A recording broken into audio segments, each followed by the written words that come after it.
Mesdames et messieurs, chers abonnés de la chaîne Okapi One TV, vous nous suivez de partout dans le monde, aux États-Unis d'Amérique, en République démocratique du Congo, mon pays d'où nous émettons.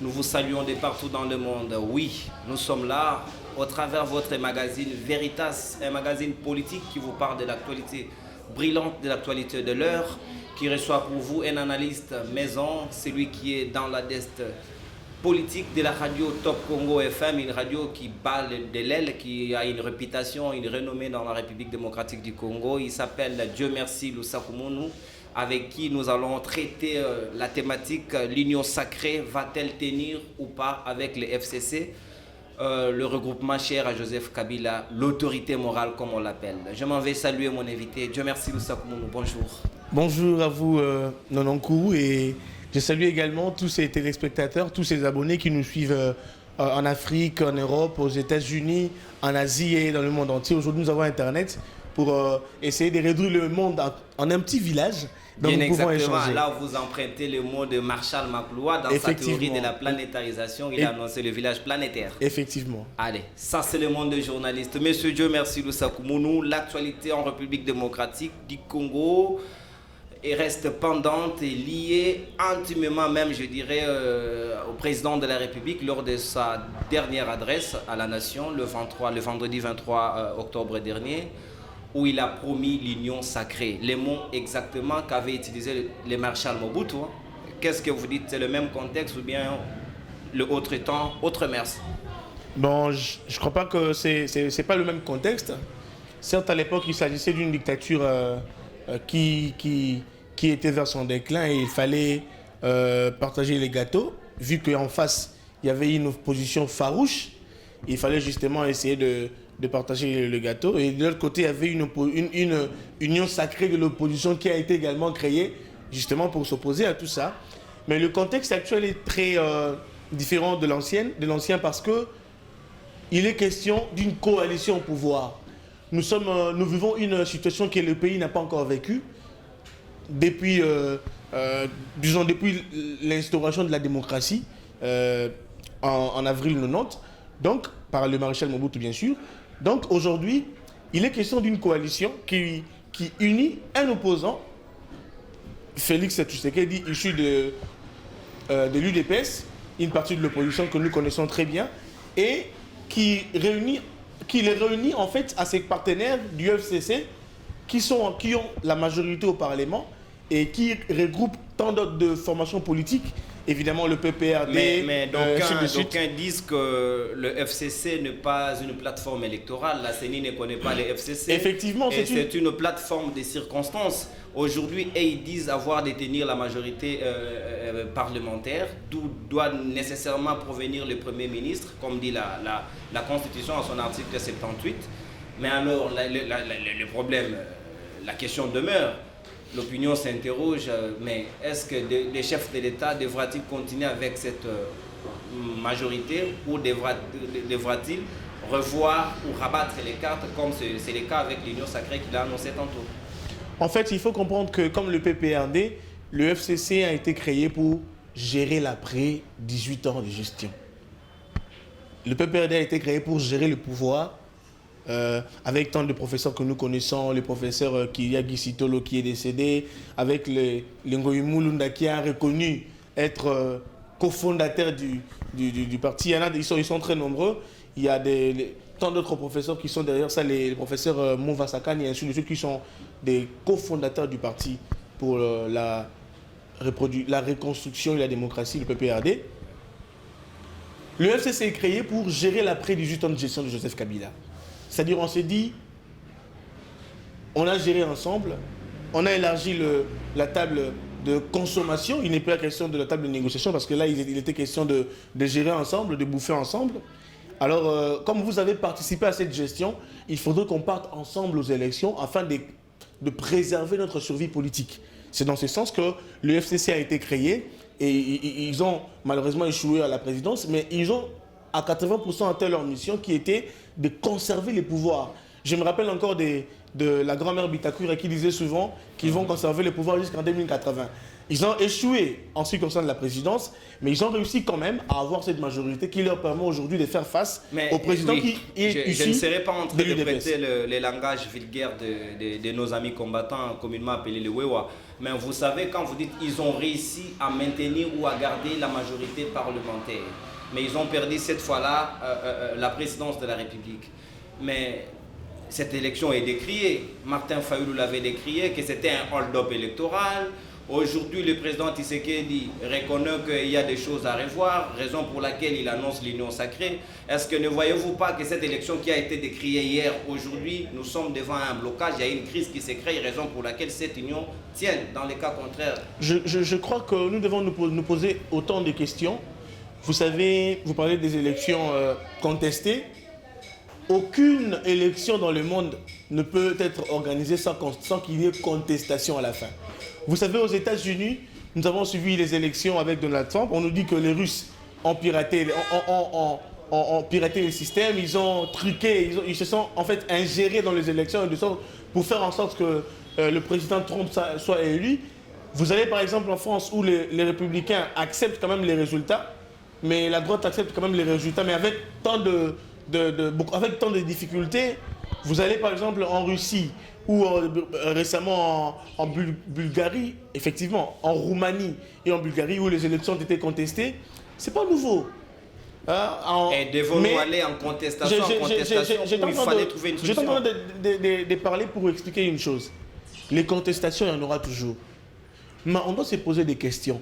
Dès lors que le président se rend compte qu'avec cette majorité, ça ne marche pas, il y a une personne qui a dit qu'on devrait également se poser des questions si avec les résultats de la présidence également ça devrait marcher. Parce que tous sont sortis du même moule. C'est comme Ferdinand Kambere quand il a réagi à chaud à la radio Top Congo, votre chaîne d'ailleurs, et il a dit qu'on ne peut pas comprendre qu'on jette de l'eau propre, des discrédits aux élections législatives et on accepte la présidentielle. Ça ne passe pas. En fait, ce sont des questions qu'on doit se poser. Moi, je n'aimerais pas donner un point de vue direct, mais je veux qu'on réfléchisse. Si aujourd'hui on remet en cause la majorité parlementaire, c'est-à-dire qu'on remet en cause les élections, les résultats des élections de 2018, de décembre 2018. Si on remet en cause les résultats de la législative, pourquoi ne pas remettre en cause les élections de la présidentielle qui a été aussi tant contestée avec tout ce qu'on a vu, etc.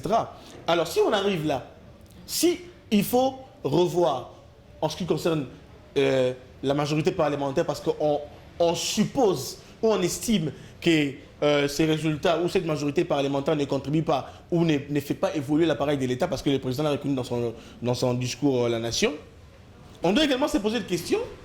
Si cette présidence qui est issue des mêmes élections permettrait également l'État d'avancer, on peut avoir de la bonne volonté. Je ne veux pas emprunter les langages de mes amis de la MOCA, mais on peut avoir de la bonne volonté de faire avancer les choses, de faire progresser les choses. Mais est-ce que la source ou encore l'émanation dont est-ce que sommes-nous vraiment l'émanation du peuple?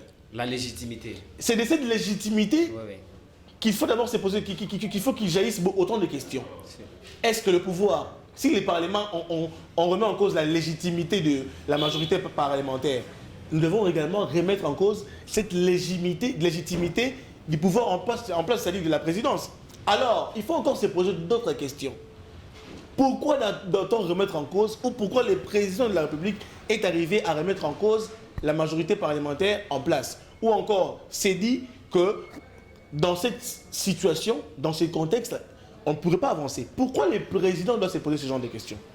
C'est que quelque part, il y a eu une observation, et après l'observation, il y a eu un constat. C'est à l'issue de ce constat que le président pose une hypothèse. L'hypothèse, c'est laquelle? Il s'est dit, je suppose, ou je pose la pierre selon laquelle, le postulat plutôt selon laquelle, en élargissant, parce qu'il a dit, ces consultations aboutiront ou auront pour objectif de faire participer la majorité ou encore les différentes forces politiques et sociales à la participation de la gestion de l'État. Ça veut faire participer toutes ces différentes personnalités à la gestion de l'État. Ce qui veut dire quoi? Ensemble, nous avons géré au sein de la coalition, mais c'est comme si ça ne marche pas. Il y a un blocage. La machine ne fonctionne pas. Alors, qu'est-ce qu'il faut pour débloquer la machine qui est complètement calée? Il faut maintenant élargir un peu la table, élargir un peu la table de négociation, appeler tout le monde à participer afin d'éviter ces bis. Comment on peut l'appeler? Je ne sais pas si on peut parler d'une certaine dichotomie, mais on peut l'évoquer, d'une certaine dichotomie dans la gestion. C'est-à-dire qu'il y a d'un côté une autre manière de voir les choses, et une manière de voir les choses, et de l'autre côté, il y en a une autre. Et qui s'opposent. On est dans une certaine gestion sous l'antagonisme, c'est-à-dire on gère en s'opposant, ce qui ne fait pas avancer l'État. D'où aussi, par départ de cette question, on comprend quelque part que le président avait également une raison. Donc, il faut réfléchir en suscitant toutes ces questions dont certaines seront évoquées au cours de l'émission. Vous l'avez très bien souligné que nous sommes dans un contexte de coalition. Mais normalement, selon le cas de figure qui se présente à la place, nous nous rendons compte que nous devrions normalement être dans une cohabitation.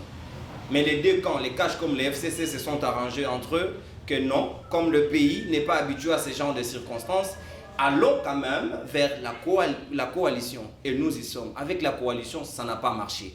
Aujourd'hui, nous assistons dans une sorte de refus ou de recul de soi. Le président de la République se rend compte qu'il est bloqué par ses partenaires et il revient vers la population pour annoncer et monter au-dessus de la mêlée comme le garant du bon fonctionnement des institutions, comme il en a lui-même rappelé lors de son discours, conformément à l'article 69 de la Constitution. Il en a rappelé. Alors, comme lui veut monter au-dessus de la mêlée, monsieur Dieu merci, Lusakumunu, ne voyez-vous pas que là, le chef de l'État se dédouane un peu du reste, il se dédouane même du FCC, il veut dire, ok, d'accord, moi, comme le président de la République, des garants des institutions de la République, je décide enfin d'annoncer l'union sacrée, d'amorcer les consultations pour permettre à tout le monde de venir co-gérer avec nous. Quelle serait alors la place du FCC qui est le partenaire détail dans cette coalition? Vous savez, quand le président de la République dit faire participer une bonne majorité de personnes à la gestion de l'État, cela veut dire que la coalition n'existerait plus. Donc c'est déjà la fin. Effectivement, il faut que l'on comprenne la communication et du même président de la les temps République. de verbe que le chef de l'État a utilisé, c'est presque le passé. Il a conjugué la coalition dans le passé. Effectivement.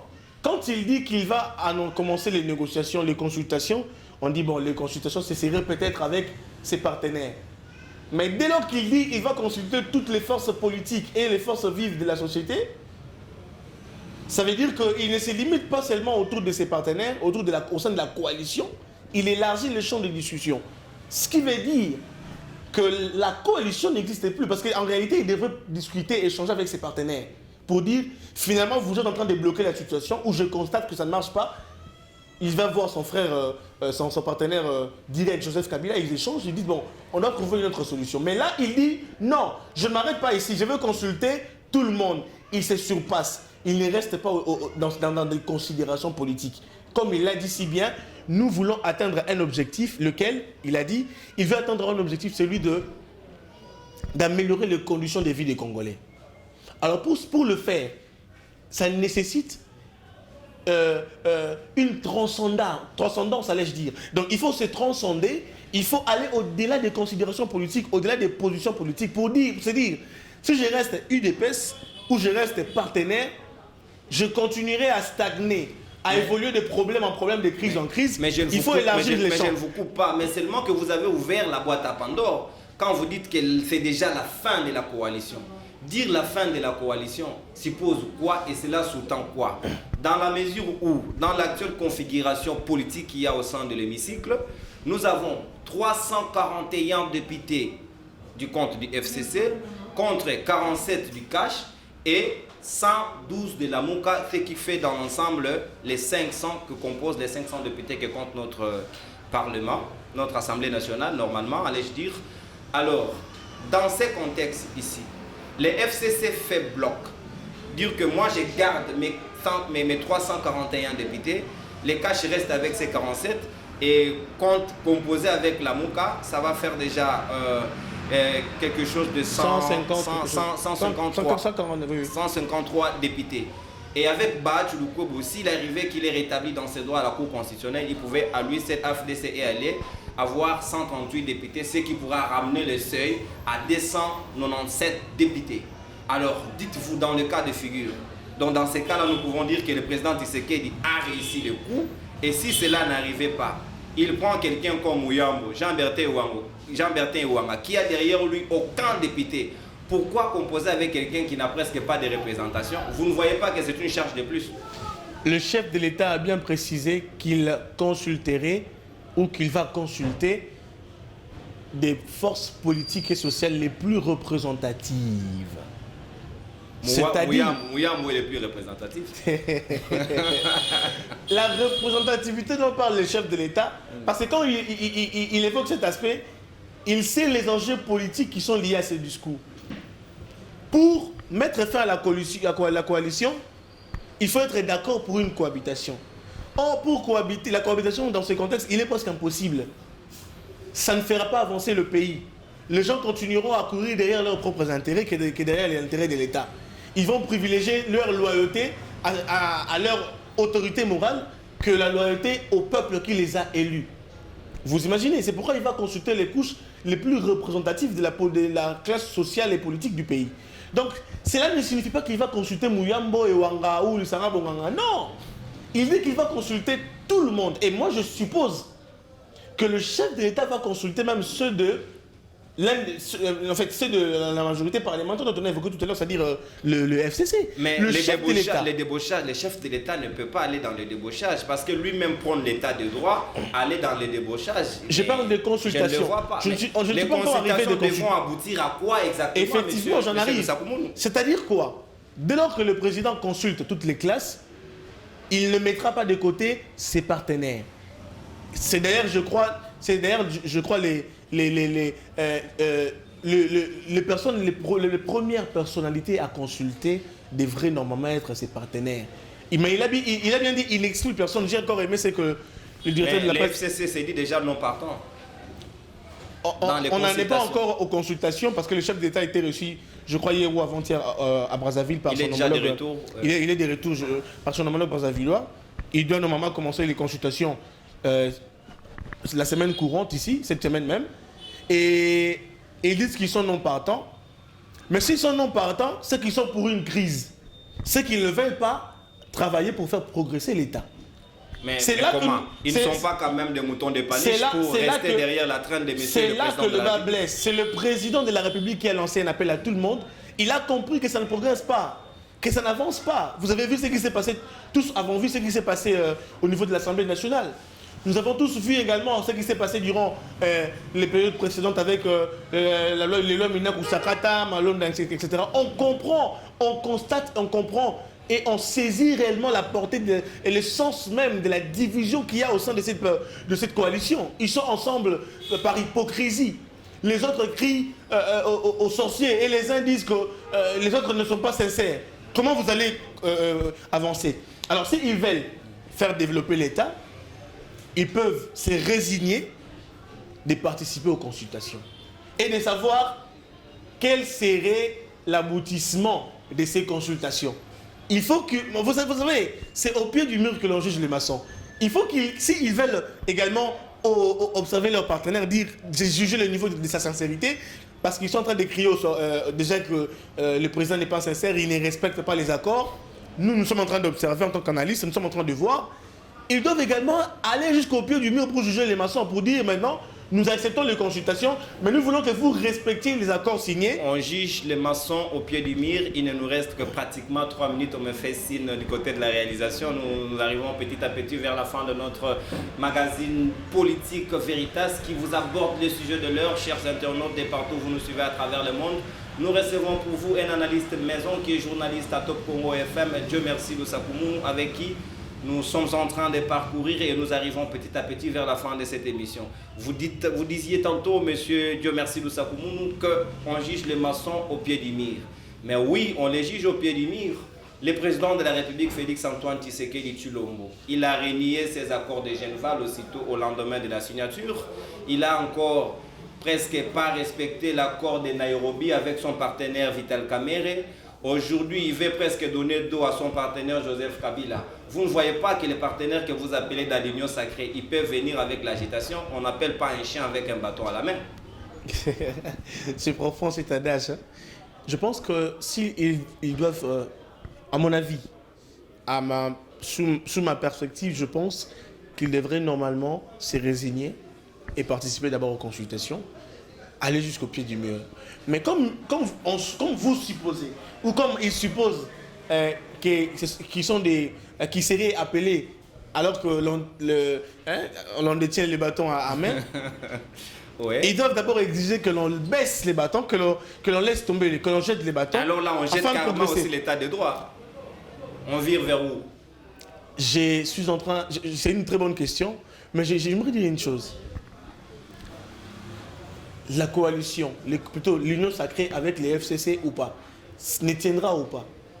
Voilà, c'est ça même la thématique de notre Je crois que cette union sacrée pourrait tenir si le FCC et tous les ténors du FCC, il y a des grandes personnalités au sein de ce regroupement, décident de se résigner, décident d'abandonner leurs propres intérêts, leurs égos politiques au profit de l'État.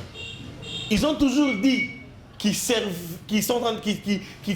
l'État congolais, qu'ils aiment servir l'État, qu'ils travaillent pour le progrès, pour ainsi de suite. S'ils travaillent pour le progrès, ils doivent participer à ces consultations et l'Union sacrée pourrait tenir. Alors, vous dites que le président de la République ne respecte pas les accords. Le contexte de l'accord de Genève, nous connaissons comment ils en sont arrivés. Mais l'accord de Nairobi, je pense que ce sont c'est le contexte politique congolais qui a imposé au chef de l'État le fait de ne pas respecter ces accords. Et il a été très d'accord avec son partenaire que dans ces conditions, je crois que Vital Kamerhe l'a expliqué lors du procès 100 jours, dans ces conditions, on n'a pas la possibilité d'avoir la primature parce qu'on n'a pas la majorité au Parlement. Qu'est-ce que l'on fait? Je vous nomme comme un directeur de cabinet. Vous voyez, ce sont les conditions constitutionnelles qui ont imposé au président de la République le fait de ne pas respecter la Constitution et plutôt de ne pas respecter l'accord de Nairobi. Mais aujourd'hui également, s'il faut que le chef de l'État tourne le dos, je ne pense pas qu'il est en train de tourner le dos à ses partenaires. Mais je pense plutôt que derrière ces consultations, le chef de l'État comprend qu'il ne serait pas en mesure de bien appliquer son projet de société dans ces contextes. Or, le projet de société, le plan que l'on a concerne le peuple. Merci beaucoup. Tous nous disons travailler au profit du peuple. Si l'on veut travailler pour le peuple, moi je crois qu'on devrait prendre part à ces consultations et privilégier l'intérêt du peuple. Privilégier l'intérêt du peuple, c'est avec ces mots, Dieu merci Lusaku Mounou, que nous allons clôturer notre émission Veritas, votre émission, votre magazine politique qui vous aborde les actualités de l'heure. Mais je ne saurais terminer cette émission sans pour autant penser à ceux qui me sont très chers, mes deux amis qui fêtent leur anniversaire aujourd'hui. Il s'agit bien de Monsieur Fabrice, Salon Fabrice, vers Njili. L'entrée quartier 1, vous allez vers la station Angel, en face, juste à diagonale, vous trouverez Salon Fabrice. Monsieur Fabrice, big up à vous, joyeux anniversaire à vous. Et soyez brutalement bénis. À mon petit gaga Gaël Gadiano qui fête également son anniversaire, je vous souhaite heureux anniversaire à vous Gaël, surtout plein de bonnes choses. C'est lui qui veut bien que je l'appelle mon père au volant parce que c'est lui qui m'a appris à conduire à l'auto-école. C'est un petit que j'aime bien. Coucou à vous deux, Gaël et Monsieur Fabrice. Alors, merci, Dieu merci Lusaku Mounou d'avoir éclairé nos internautes, nos abonnés de la chaîne Okapi One TV à travers notre magazine Veritas. Nous allons encore penser à vous à la prochaine émission pour nous apporter encore des éclaircissements, des analyses pertinentes que vous avez apportées tout à l'heure. Je crois que chacun de nous en a tiré son compte. Merci beaucoup, c'est vraiment un réel plaisir pour moi de venir pour la première fois. Je crois que ce ne sera pas la dernière. Nous aurons l'occasion d'échanger à chaque fois que l'actualité l'impose. C'est vraiment un réel plaisir de partager avec vous ce micro. Je salue en tout cas en passant Benny Ongala, qui ma très chère consoeur de Sakola.com, qui est avec nous ici au studio. Je salue également ma maman chérie, Liliane Bassala. Je salue également celle que j'appelle ma fleur, Sylvia Ngoma. Je vous aime beaucoup, je t'aime beaucoup. Voilà, merci chers abonnés de notre chaîne Okapi One TV et surtout à votre émission chère Veritas, votre magazine politique, votre magazine de vérité qui vous apporte et qui vous aborde en même temps les actualités brillantes, les actualités de l'heure. Nous avions reçu pour vous, Dieu merci, Lusaku Mounou qui vous a sûrement éclairé au travers de ces analyses. Vous avez tiré votre compte. Je salue celui qui était derrière nos deux caméras, Monsieur Peter, qui est mon partenaire, celui avec qui nous faisons beaucoup de bonnes choses. Merci à vous, mesdames et messieurs, de nous avoir suivis. Restez branchés sur votre chaîne et bonne suite des programmes. Au revoir et bye bye.